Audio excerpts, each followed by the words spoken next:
Only when the honey in the iron barrel completely submerged her could she survive. Once the honey solidified, the girl's father pushed the barrel into a refrigerated room coated with flammable substances. Then, her sister mercilessly removed the girl's oxygen mask, and her father lit the refrigerated room on fire with a match. In an instant, the temperature soared to 1,000 degrees. But they weren't trying to harm the girl. They were saving her. The girl had an immune system disorder and had been living in a sterile protective dome since she was little. However, a storm broke a tree branch, causing the roof to collapse, and the protective dome was at risk of being punctured at any moment. To make matters worse, the electrical wires on the roof were about to be crushed. If they turned off the power, the air purifier would stop working, but if they continued, the sparks from the wires would inevitably cause a fire. The rescue team quickly took out their phones and photographed all the debris on top of the protective dome, then sent the images to the team's technical department. The technicians used 3D modeling to calculate the volume and capacity of each piece of debris to determine the order in which to remove them. However,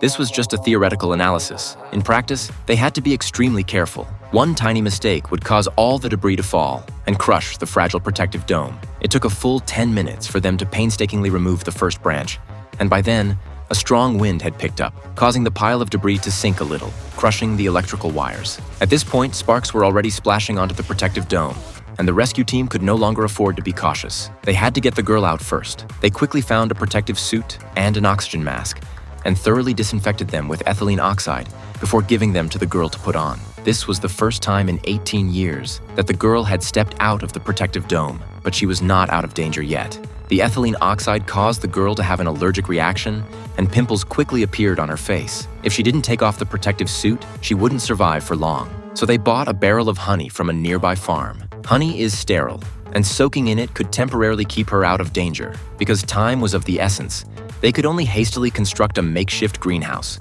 coat the inside of the refrigerated room with solid alcohol, and then push the girl inside. They then ignited the alcohol to sterilize the cold room with high heat. The girl needed to endure 3 minutes in the barrel, and it all came down to her willpower. After the fire was extinguished, they first extracted the hot air from inside the greenhouse, and then supplied oxygen.